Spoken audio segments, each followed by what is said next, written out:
बिस्मिल्लाहिर्रहमानिर्रहीम। अस्सलाम वालेकुम नाज़रीन, आप यूट्यूब चैनल देख रहे हैं। मैं इमरान खान हूं। नाज़रीन, बड़ा अजीबोगरीब पंगा हो गया था।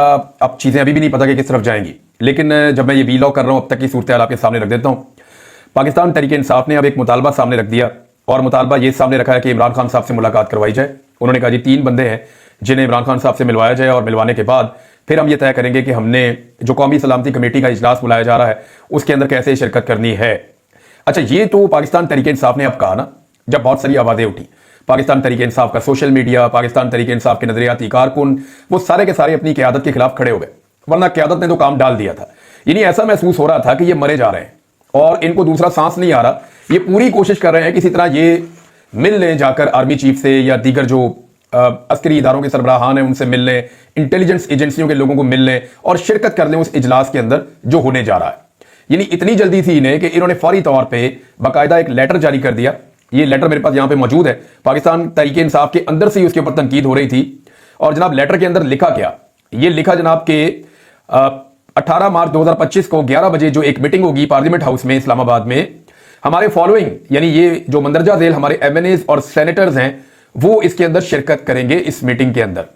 फिर इन्होंने नाम दे दिए, उमर यूब साहब का नाम दे दिया, बैरिस्टर गौहर का नाम दे दिया, असद कैसर का नाम दे दिया, जरताज गुल का नाम दे दिया, साहबजादा मोहम्मद हामिद रजा का नाम दे दिया, मलिक मोहम्मद आमिर डोगर का नाम दे दिया, मोहम्मद बशीर खान, सनाउल्लाह मस्तीखेल, अली मोहम्मद खान, जुबैर खान, शिबली फराज, बैरिस्टर अली जफर, और सेनेटर डॉक्टर हमायूं मोहम्मद साहब, और सेनेटर ओ नबास पपी।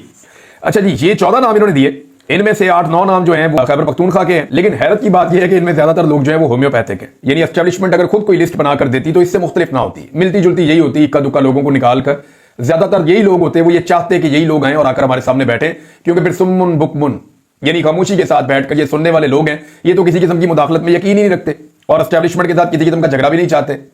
अभी जो इस्लामाबाद के अंदर वहां कुछ जर्नलिस्ट हैं, उन्होंने मेरे से रब्ता किया, उन्होंने बताया, और ये वो जर्नलिस्ट हैं जो कीमतें अदा कर रहे हैं, वो जर्नलिस्ट हैं जिनको ऑफ एयर कर दिया गया है, जिन्हें सिर्फ इसलिए कि वो इमरान खान साहब की जो बयानात हैं या इमरान खान साहब का जो एक नैरेटिव है वो पाकिस्तान के लोगों तक पहुंचाने का काम कर रहे हैं, उस वक्त जबकि रियासत ने मना कर दिया।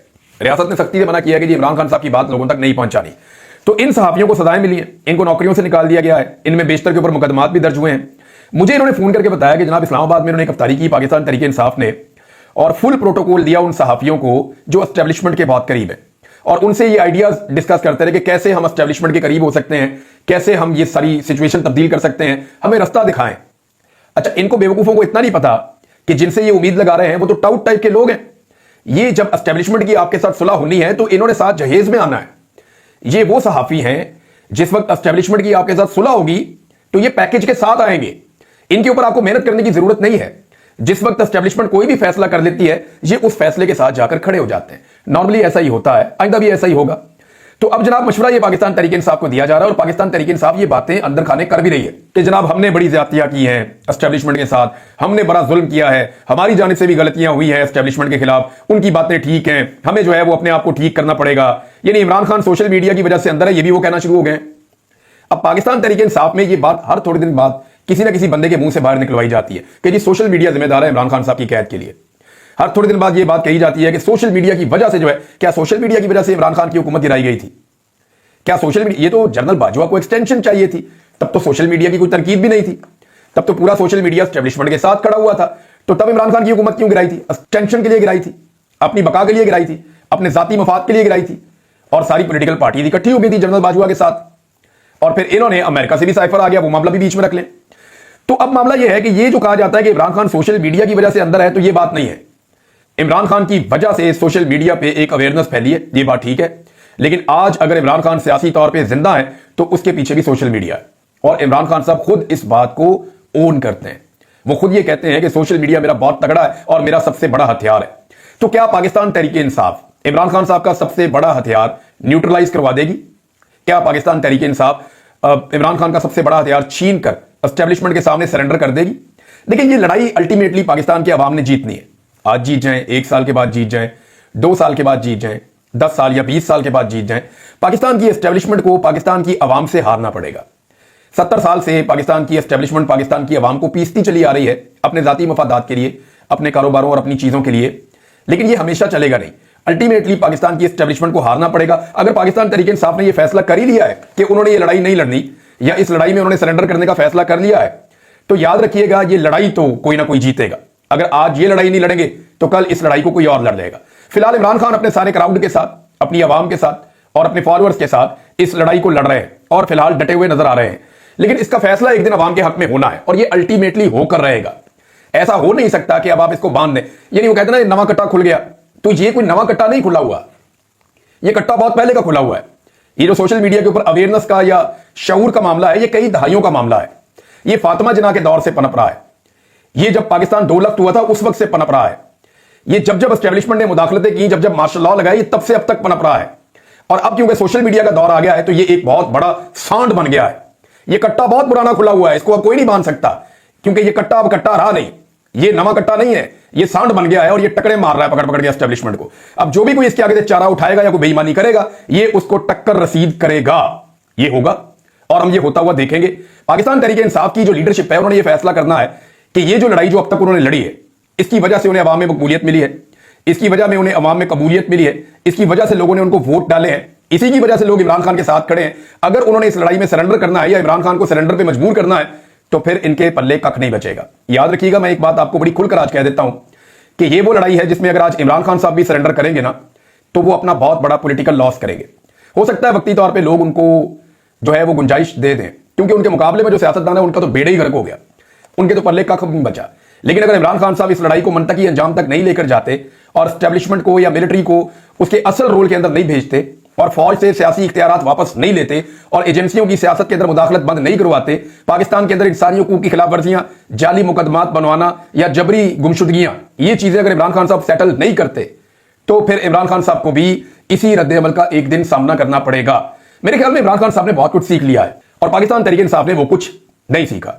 इमरान खान साहब अगर कहीं कंप्रोमाइज कर रहे होते तो भी बाहर होते, क्योंकि वो कंप्रोमाइज नहीं कर रहे, लिहाजा इमरान खान साहब के बाहर आने के इम्कानात भी इसीलिए कम होते हैं। नाज़रीन, पाकिस्तान तहरीक इंसाफ ने ये नाम उस वक्त दिए हैं जब पूरे पाकिस्तान में तहरीक इंसाफ के खिलाफ क्रैकडाउन चल रहा है। दहशतगर्दों के खिलाफ नहीं, पाकिस्तान तहरीक इंसाफ के सोशल मीडिया के खिलाफ कार्रवाइयां हो रही हैं। ये नाम देने से पहले कम से कम आमिर डोगर साहब ने ये नाम दिए हैं, चीफ वहीं पे वो पार्टी के, वो इतना तो सोच लेते कि उनके कितने सोशल मीडिया के एक्टिविस्ट अभी उठाए गए हैं, क्या उनकी रिहाई नहीं हो सकती, क्या उन्हें छुड़ाना उनकी जिम्मेदारी नहीं है?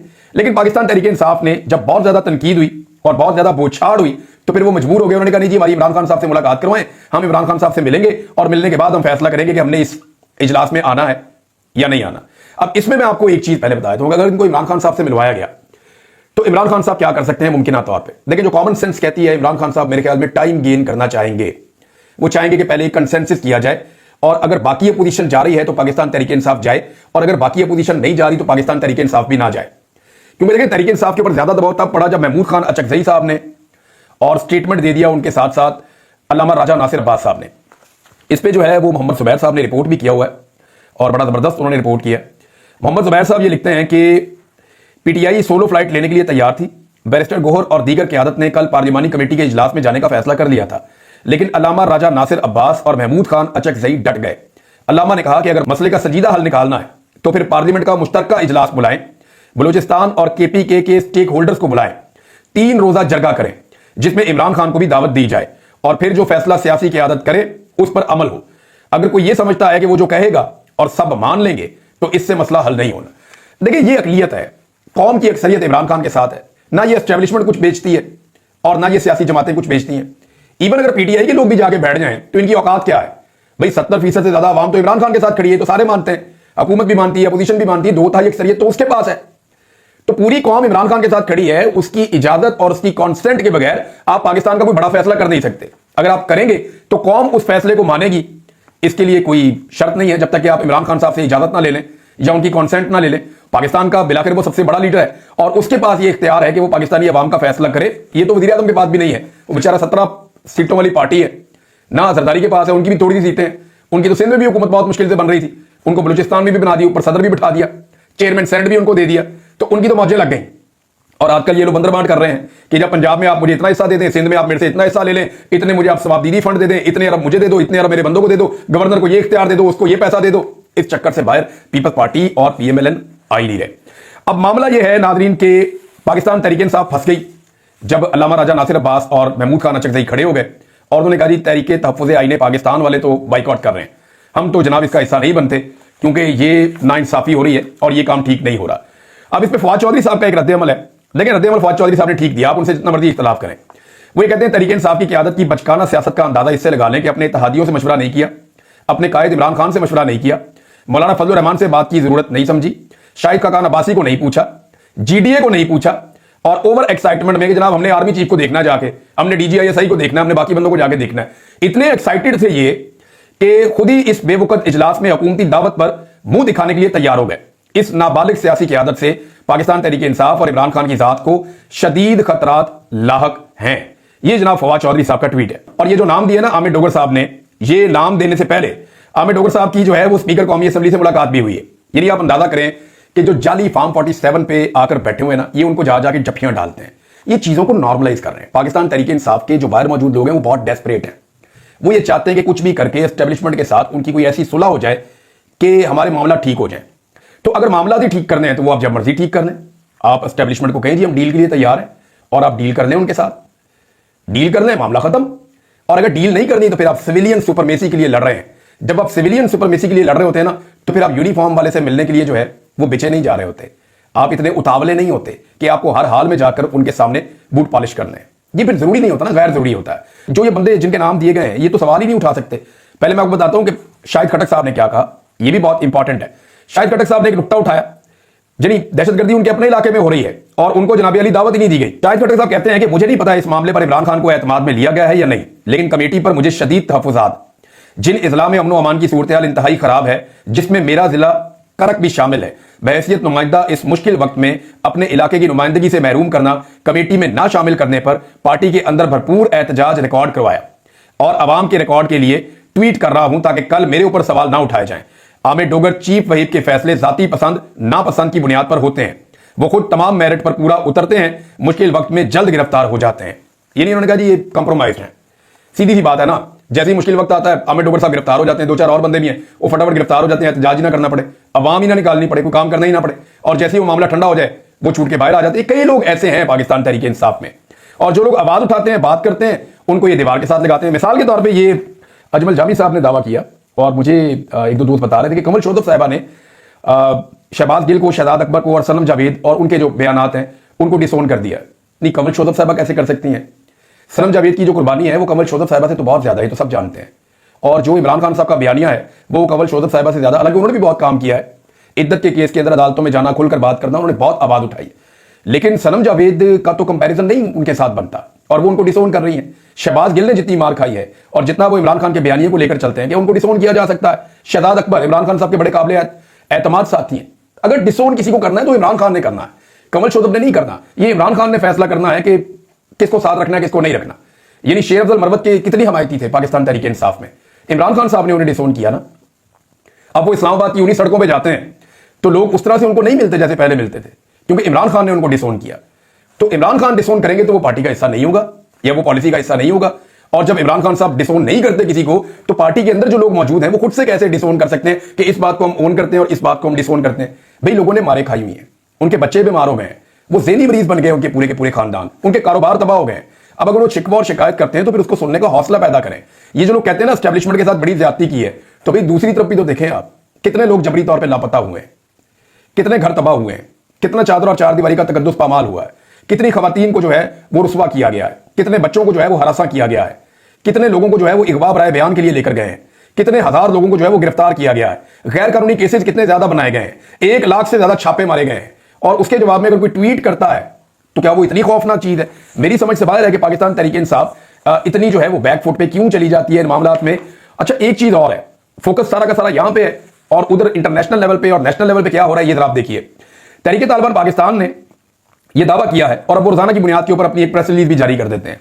इधर से ये BLA वाले भी अपना सोशल मीडिया और मीडिया इस्तेमाल कर रहे हैं, उधर से TTP वाले भी जो है वो अपने बयान जारी कर रहे हैं, और उनका और ISPR काउंटर नहीं कर पा रहा। एक्चुअली तो काउंटर करना होता है ना, आपको सबूतों के साथ चीजें सामने लाकर आपको अपना बयानिया बनाना होता है, लेकिन जो बयानिया बनना था, जिस अवाम के जरिए बयानिया बनाना था, जिन लोगों के जरिए बनाना था, वो सारे लोगों को तो आपने नाराज कर लिया अपने से। अब वो क्यों आपके लिए बयानिया बनाएंगे? मुहित पीरजादा साहब ने इसके बारे में एक बड़े जबरदस्त जुमले बोले कि जनाब मुझे आपने जब दहशतगर्द डिक्लेयर कर दिया और आपने मेरे ऊपर दहशतगर्दी के मुकदमे दर्ज कर दिए, तो अब मुझसे आप कौन सी उपल वतनियों की तवक्को कर रहे हैं कि आपके मुताबिक मैं मुहिब वतन बन जाऊं? भाई मैं जानूं, मेरा मुल्क जाने और मेरा रब जाने, मुझे अपने मुल्क से प्यार और मैं अपने आप को मुहिब वतन समझता हूं। ये सिंपल है, ये सिंपल है। आपका क्राइटेरिया जो है उसको पूरा कर ही नहीं सकता। पाकिस्तान में उपल वतनी का क्राइटेरिया ये है कि आप वफादारी करें और बूट पॉलिश करें तो आप मुहिब वतन है, और अगर आप बूट पॉलिश नहीं करते तो आप मुल्क के लिए जान भी दे दे, आप मुहिब वतन नहीं है। आज शहीद अरशद शरीफ जो है उनको ये क्या कहते हैं? वो तो इनसे इख्तलाफ करते थे, लेकिन बूट पॉलिश करने से उन्होंने इनकार किया, तो उन्हें क्या कहेंगे? उन्हें क्या कहेंगे? आज भी उसको इंसाफ नहीं दे रहे। यहां से आप अंदाजा कर लें। टीटीपी ने दावा किया जी 24 घंटों में 32 हमले उन्होंने किए। ये कितनी खौफनाक सूरत हाल कि खैबर पख्तूनख्वा में 24 घंटों में टीटीपी ने 32 हमले किए हैं और लगातार सिक्योरिटी फोर्सेज को निशाना बनाया जा रहा है। नाज़रीन, अमेरिका के बाद बरतानिया ने भी अपने शहरियों के लिए एडवाइजरी जारी कर दी है कि आपने बलूचिस्तान तो पूरे के अंदर नहीं जाना, खैबर पख्तूनख्वा के कुछ इलाके हैं वहां पर भी नहीं जाना, और बहुत सारी और एहतियाती तदाबीर बता दी हैं। तो पाकिस्तान एक खतरनाक मुल्क बनता जा रहा है। अगर आप ये समझते हैं कि यूरोप से, बरतानिया से, चाइना से, अमेरिका से इन्वेस्टमेंट आएगी, तो ये मुल्क तो अपने शहरियों को मना कर रहे हैं कि वहां पे आपने आजाद नहीं फिरना। भाई जिस मुल्क में आपको फिरने की इजाजत नहीं है, घूमने की इजाजत नहीं है, वहां पे आप सरमायाकारी क्यों करेंगे? क्यों आप अपना पैसा वहां जाके जाया करेंगे? ये इस हुकूमत को बात समझ नहीं आ रही। निसार जट साहब ने एक बात बड़ी खुलकर की है। निसार जट साहब इमरान खान साहब के साथी हैं, राणा सनाउल्लाह को उन्होंने शिकस्त दी। उन्होंने कहा जी मैं आपके प्रोग्राम में ये इंकशाफ कर रहा हूं, हामिद मीर साहब के प्रोग्राम में थे। उन्होंने कहा कि 2021 में जनरल बाजवा ने तालिबान को दोबारा आबाद करने की तजवीज दी थी, जिसे पीटीआई ने मुस्तरद कर दिया था। मैं आपको बता रहा हूं ना, पीटीआई में शदीद इख्तलाफात थे, वो ये नहीं करना चाह रहे थे, लेकिन 2023 में तालिबान को दोबारा पाकिस्तान में आबाद कर दिया गया। जब शहबाज शरीफ की हुकूमत थी, ये निसार जट साहब ने कहा, और ख्वाजा आसिफ ने खुद भी कहा कि जनरल बाजवा से पूछना चाहिए कि उन्हें क्या जल्दी थी कि वो तालिबान को लाकर पाकिस्तान में बसाना चाहते थे। अब कोई जनरल बाजवा को गिरफ्तार करे ना, पूछे ना कि जितना खून बह रहा है, रोजाना की बुनियाद पर सिक्योरिटी फोर्सेज के जवान शहीद हो रहे हैं, कभी नोशकी में, कभी जाफर, और पूरी की पूरी ट्रेनिंग वहां हो गई और पाकिस्तान की इंटेलिजेंस एजेंसियों को कानो कान खबर ही नहीं हुई। इतना बड़ा सिक्योरिटी फेलियर हमने इससे पहले कभी नहीं सुना। यहां पे इतना बड़ा सिक्योरिटी फेलियर, इतना बड़ा इंटेलिजेंस का फेलियर, ये यानी इसकी कोई मिसाल ही नहीं मिलती। इतना बड़ा फेलियर है कि सैकड़ों लोग इकट्ठे हो जाते हैं, प्लानिंग करते हैं, वो आते हैं, आकर घेरते हैं, घेर कर रोकते हैं, रोक कर ले जाते हैं, आप कुछ कर नहीं सकते, और बाद में आप एक ऑपरेशन करते हैं जिसकी तारीफ होनी चाहिए। ऑपरेशन तो इन्होंने तगड़ा किया, लेकिन यह कि इंटेलिजेंस का एक मुकम्मल फेलियर था। जनरल बाजवा को बुलाकर गिरफ्तार करके पूछना चाहिए कि आपने ये मुल्क के साथ क्यों किया। नाज़रीन, एक स्टोरी दी है अहमद नूरानी साहब ने, फैक्ट फोकस के ऊपर ये स्टोरी आई। हमें चंद दिन पहले से पता था कि वो किसी बड़ी स्टोरी पे काम कर रहे हैं, और उसके लिए उन्होंने पहले से बताया भी था, और उन्हें उस स्टोरी के लिए कुछ वसाइल भी उन्होंने मुहैया करने थे, और वो इस सिलसिले में लगे हुए थे।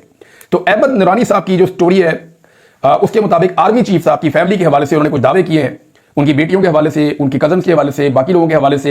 इस स्टोरी के ऊपर मैं काम करूंगा, और मैंने बाकायदा पाकिस्तान की मिलिट्री एस्टैब्लिशमेंट के लोगों को ये मैसेज भेजा, और उनसे मैंने कहा जी आप बताएं, आपका अगर इसके ऊपर कोई मौक़िफ़ है तो वो आप भी पेश कर दें। आप बताएं जनाब इस स्टोरी के बारे में आप क्या कहते हैं, ताकि उनको मौका मिले वो अपना मौक़िफ़ बयान कर सके। यकतरफा तौर पर मैं बयान ना करूं, लेकिन ये क्योंकि अहमद नूरानी साहब ने पूरी तहकीक करने के बाद, और वो बड़े अच्छे जर्नलिस्ट हैं, बड़े शानदार जर्नलिस्ट हैं, उन्होंने अपनी पूरी तहकीकात करने के बाद सबूतों के साथ स्टोरी दी है। तो इसके ऊपर मैं नेक्स्ट एक वीलॉग करूंगा इंशाल्लाह। तब तक के लिए इतना ही। अपना ख्याल रखिएगा, अपने इस चैनल का भी। अल्लाह हाफिज़।